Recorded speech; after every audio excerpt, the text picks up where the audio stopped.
of their blessed sacrament, kept on the Thursday after Trinity Sunday. The city of Texas is named after the bay, which was so called by Spanish explorer Alfonso Alvarez de Pineda, who discovered it on Corpus Christi Day in 1519. So he named the whole city after the Corpus Christi Day because he found it on this Christi Day. You know what I mean? So he said, "Hey, I found new land on Corpus Christi Day. This is Corpus Christi Bay."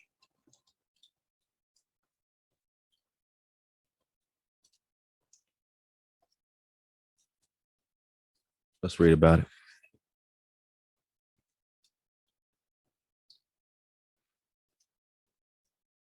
Yosef is the most prominent Caracawa figure during the Spanish Caracawa War in the late 18th century. He united different Caracawa peoples. He sparked the abandonment of Nuestra Senora del Rosario, the Rosario mission. He sparked the abandonment. That means he emptied house. He emptied the missionary house, man. This Yosef is popping off, man. Keep them drums going for Yosef, man.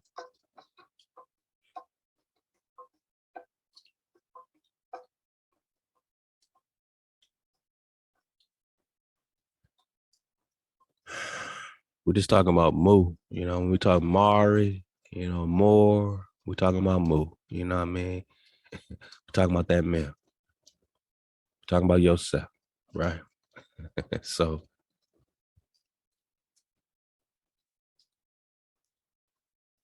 wow. He sparked the abandonment of the Nuestra Senora de Rosario mission. And he demonstrated that the Caracawas held the most outstanding power on the Texas coastal bend. These dragons was popping off, man. Most outstanding power.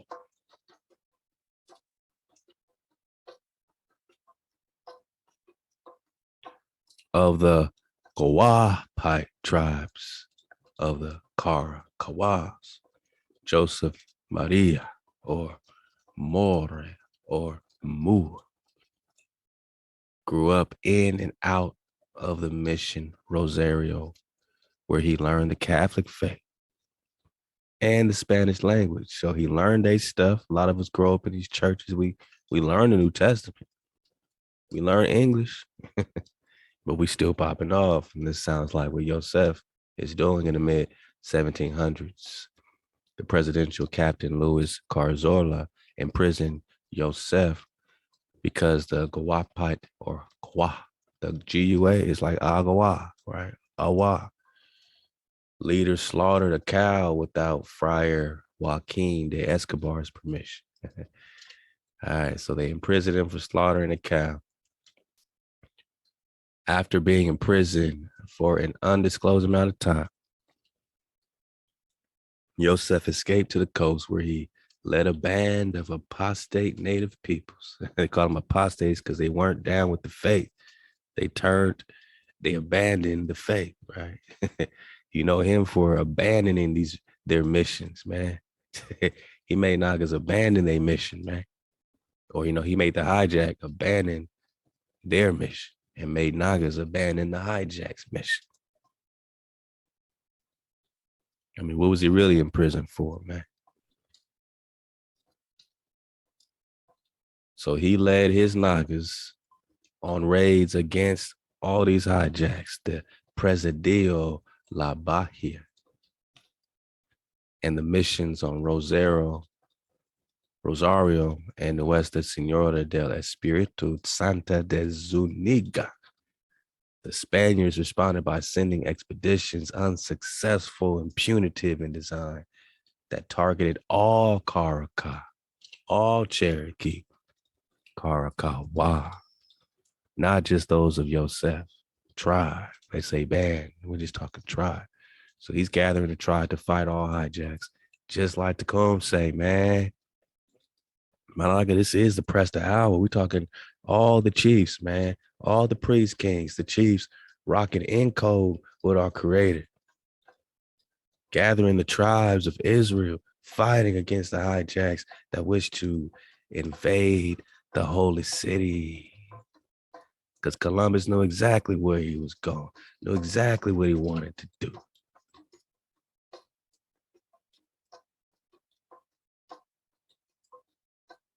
Yeah, he know.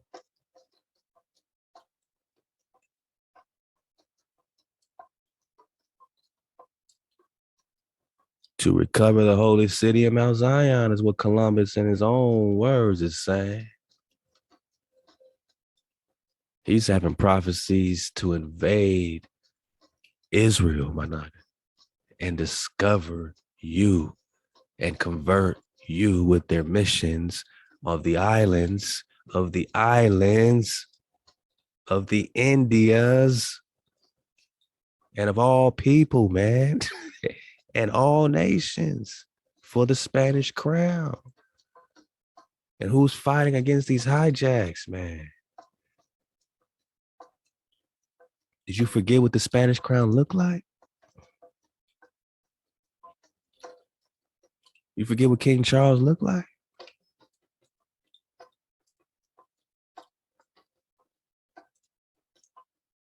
They're conquering the holy city. They're conquering Jerusalem and Mount Zion. They're conquering the land of the Presta.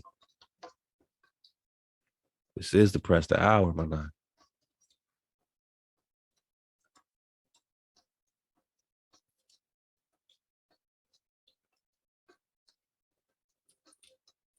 You can't talk Presta without talking our Prestas right here at home, our priests, our chiefs, our kings, our queens that gave it all they had.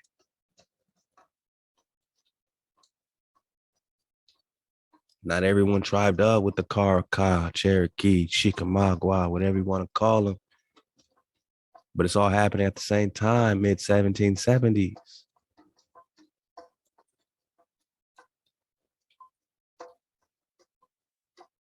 So they tried to target Yosef, but it was punitive, unsuccessful. In March 1778, Yosef and 11 other Carakas killed all the members of this Spaniard, invasion expedition, right? They killed all the Spaniards except for one, Louis Antonio André, nautical expedition that was mapping Texas bays. This is what they were doing to anyone coming around trying to, do recon on their homeland. Imagine someone coming up to your land, mapping it out all the time. Like, whoa, fuck out of here, hijack. The Caracawas murder of the shipwreck personnel had become normalized. So this was normal. They would shipwreck them. That's why they were called pirates, right? These are the pirates, my nigga. So they would take the shipwreck personnel or, their stuff, became normalized on the Texas coast and exemplifies what little power the Spanish had in the region. Because who had all the power? The Caracahuas held the most outstanding power on the Texas coastal belt.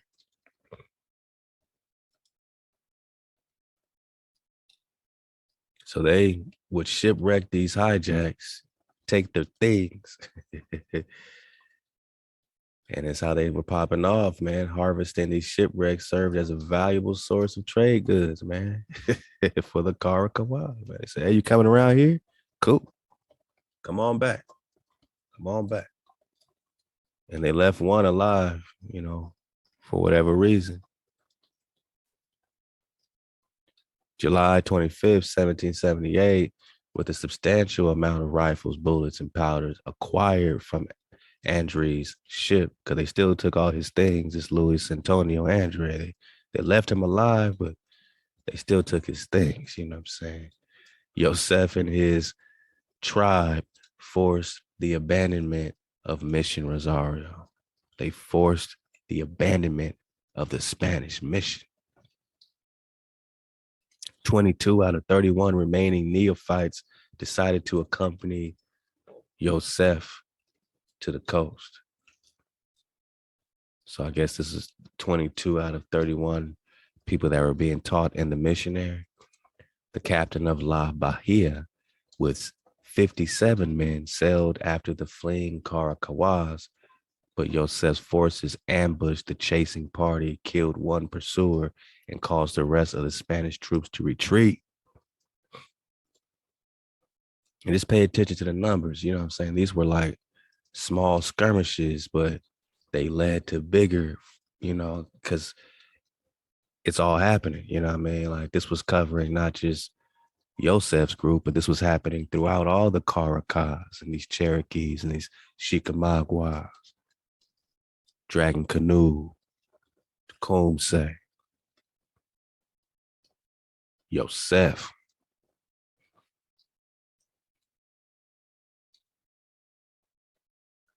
Three months later, the governor of Texas, Baron de Rapierdia, granted a pardon for the neophytes, excluding Yosef and his companion, Mateo.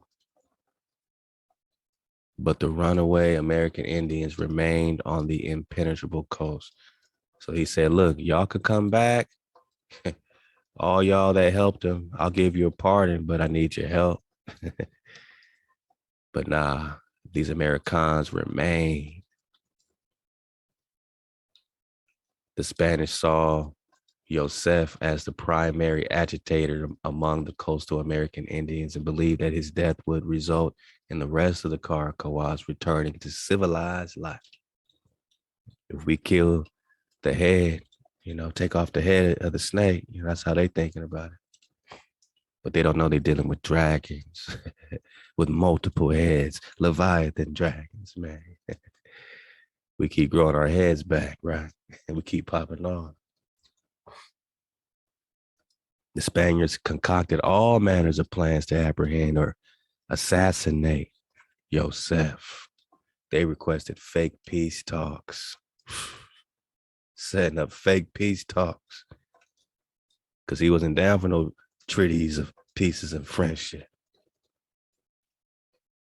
Fake peace talks with the Caracawa leaders, but planned to hang Yosef as soon as he appeared.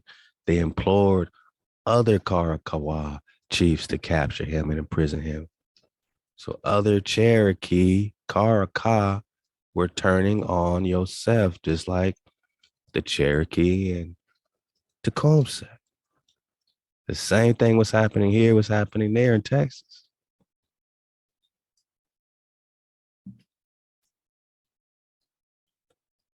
This is why we are connecting directly to Texas. So whether you're talking, when you talk Texas, you're also talking California, man.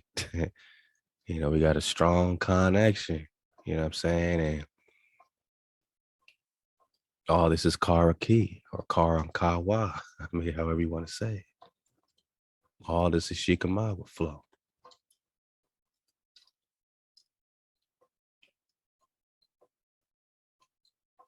So they said, man, we kill him, then we can civilize them. According to the Spaniards, accordingly, the Spaniards concocted all manners of plans to apprehend Yosef. They requested fake peace talks, but planned to hang Yosef. They implored other Caraca chiefs to capture and imprison him. They jailed his bro, Jose Luis, as leverage. And they even discussed having a ship full of soldiers fake a shipwreck to lure the apostate Caracawas into a trap. Yet Yosef remained out of the Spanish reach, and the conflict between the colonizers and the Caracawas increased, as did their suspicion towards each other. Most significantly, the Caracawas suspect the Spaniards sought their absolute annihilation. Like, this is what we know now. Even today, our Nagas today still don't think the hijack want to absolutely annihilate them, but they're doing it in their own special way. Chemtrails and, stuff they want to put in your body. So they plan for our annihilation, right? The Karakha knew that. Yosef knew that. He knew that the peace don't. I mean, come on, man. If you're Moorish today looking at these treaties of peace, what do you think about them now? You think it was worth it? Or should you have tribed up with your bros, with your sisters, and took care of business? Or were you too set on being covetous?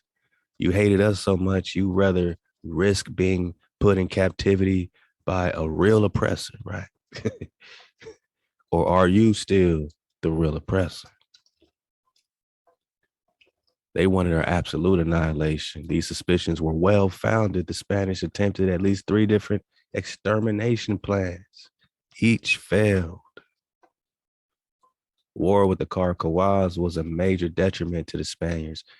Primarily, it contributed to near collapse of a Spanish presence in Texas from 1780 to 1785. 5 years without the hijack. That's called paradox. It also devoured much needed manpower and left the citizens of Bahia paralyzed, unable to tend their cattle, their fields. Spanish was going through torment from these dragons. And when presidentials made their expeditions against the Caracahuas, a lack of watercraft meant they could never follow the American Indians through the maze-like bay systems. So you had the flow of the water. They couldn't even follow you in these things to attack the Caracahuas on their island. Often Spanish patrols would spot the coastal American Indians offshore in their canoes and shout at them to come to shore. And it's like, hey, man, come over here, man. And so they could properly enact their punishment. Yosef and other Caracahuas chiefs further confounded the Spanish patrols by employing elaborate smoke signals and using information from native people living in La Bahia. So they had their own connection of Nagas and Espiritu Santa to learn troop movements. Moreover, the Caracahuas traded their weaponry directly and indirectly to other Naga groups, indigenous groups, opposing the Spaniards, who bolstered the pressure on the Spanish elsewhere across Texas. So they kept that pressure on the neckbone of Hijack City. Shout out to the bro Yosef. Shout out to the Caracahuas. They kept that pressure on. Kind of like, Star Wars, you got the rebellion, right? The rebellion got to keep the pressure on the hijack, right? You know what I'm saying? This is the rebellion, Manaki. All you're hearing about is Nat Turner, but you got a bunch of Nat Turners that were successfully kicking, butt time and time again with rebellion after rebellion after rebellion. But now we just call them Chickamauga War, Barbary War, rebellion after rebellion after rebellion, Tecumseh War, you know what I'm saying? Rebellion after rebellion after rebellion, Texas Indian Wars. And they officially are popping them off in 1844, but we're reading right here that Yosef was popping it off way before then. He's popping off in 1770s and stuff. You know what I'm saying? From 1782 to 1786, hostilities persisted. Stock continued to be stolen. Fear continued to entrance citizens of the corporation. And the Caracahuas remained the dominant coastal power. And just, I'll leave the link for you. We can dig on it more. You know what I mean? This is a great read, but just know that when all was said and done, they said that he got killed by some Apaches. They didn't go into detail, but they say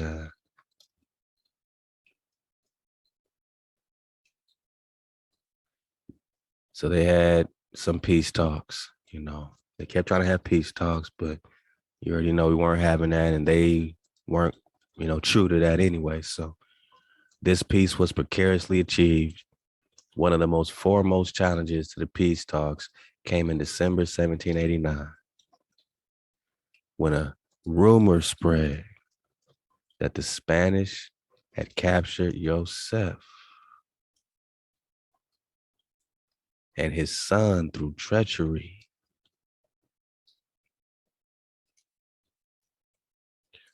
Now, I want to say this around the same time that Dragon Canoe died, you know what I mean? But, look it up, you know what I mean? We're just talking to Cherokee, Karaka. Let's keep going.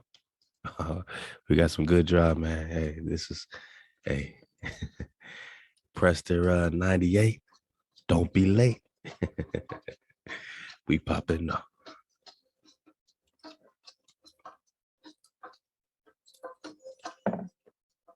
Wow.